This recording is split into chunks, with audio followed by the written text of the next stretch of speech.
মানে ব্যবসায়ী হলে আমার বাবার মতনই অবস্থা হবে আমরা যা দেখছি, কারণ আমার বাবার যে বিচার হচ্ছে না।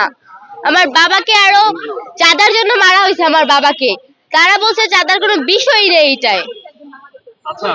হ্যাঁ, তাদেরকে এজাহারে যুক্ত করা হয়েছে যারা ছিল, কিন্তু ফার্স্টে একটা এজাহার 23 জনকে নিয়ে যুক্ত করা হয়েছে, পরে এজাহারটায় 4 জনকে কেটে দিয়ে 19 জনকে আসামি করা হয়েছে। কেন ওই 4 জনকে কাটা হলো সেটাই আমাদের প্রশ্ন, কেন কাটা হলো? হ্যাঁ, আমার বাবা আমার সাথে দুষ্টামি করতো বা আমাকে অনেক মানে কথা বলতো, অনেক কিছু শেয়ার করতো, সেই জিনিসটা মানে আমার তো এখন কেউ মানে এরকম মায়া করবে না, কোথাও ঘুরতে নিয়ে যাবে না, কোথাও গিফট দিবে না, বা আমাকে এরকম মানে কেউ আগলে রাখবে না।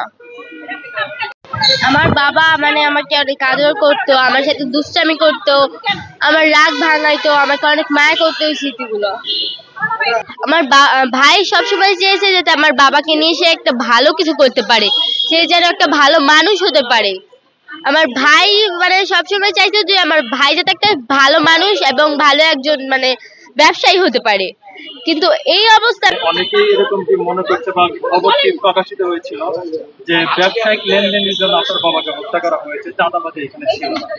এটা পুরো মিথ্যা কথা, এটা চাঁদার জন্য ইয়ে করা হয়েছে। আমার বাবাকে বলা হয়েছে হয়তো ব্যবসার শেয়ার দেয় আর কি, যেটা লাভ হবে সেটা থেকে অর্ধেক দিয়ে দিতে বলছে, না হলে মাসে মাসে 2 লক্ষ টাকা করে চাঁদা দিতে বলছে। চাঁদার ব্যাপারটা এখানে ছিল, কিন্তু তারা সেটা দেয়নি,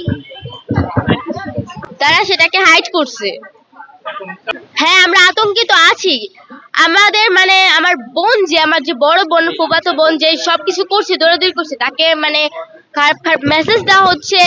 তারপরে টিটুর ভয়ে আমরা বাসা থেকে বের হতে পারছি না, কোথাও যেতে পারছি না, আমি স্কুলে যেতে পারছি না, আমার পড়ালেখা কতটা ক্ষতি হচ্ছে। আমার বাবার ব্যবসার দোকানটা তখন খোলা যাচ্ছে না, তো আমরা একটু কষ্টের দিন কাটাচ্ছি। আমার বাবার দোকানটা যদি খোলা হয় তাহলে একবার একজন লোক ছিল যে জেবিন নামে, সে আমার বাবা তো মারা গেছে, আমার বাবার নাম করে গরিব মানুষের দোকানপাট ভাঙচুর করছে এবং চাঁদা তুলছে আমার বাবার নামে, আমার বাবাকে ফাঁসানোর জন্য। আমার বাবার এটা কোনো দোষ নেই, কারণ মানুষ গেছে। আমার বাবার স্মৃতি ছিল, আমার বাবা যেদিনটা মারা গেছে আগের দিন আমরা আমার বাবার সাথে একটু অনেক বিকেল বেলা যখন আমার বাবা বের হবে এর আগে আমার বাবার সাথে দুষ্টামি করছি, অনেক মজা করছি, অনেক ঠাট্টা ইয়ার্কি করছি। এরপরে আমার বাবা বের হয়ে এই কাহিনীটা হয়েছে। বাবাকে মানে মারা যাওয়ার পর যে ব্যানারটা লাগানো হয়েছে, ব্যানার পর্যন্ত তারা ছিঁড়ে ফেলছে, আসামিরা সে ব্যানার পর্যন্ত ছিঁড়ে ফেলছে। এটা তাদের মানে এত সাহস, তারা ব্যানার পর্যন্ত ছিঁড়ে ফেলছে। আশেপাশের লোকজন সাপোর্ট করছে, মিথ্যা বলবো না, আমার আশেপাশের লোকজন যে যতটুকু পারছে সাহায্য করছে। আর আমার যে বড় ফুপ্পি, আমার ছোট ফুপ্পি, আমার 2 বোন, আমার বিথি আপু মানে আমার বড় বোন যে ফুফাতো সবচেয়ে বড়, যে সে অনেক দৌড়াদৌড়ি করছে, এটার জন্য আমাদের অনেক সাহায্য করছে, আমাদের পড়ালেখা, আমাদের ভবিষ্যৎ। আশেপাশের লোকজন তারা আমাদের মানে যতটুকু পারছে সাহায্য করছে মানে।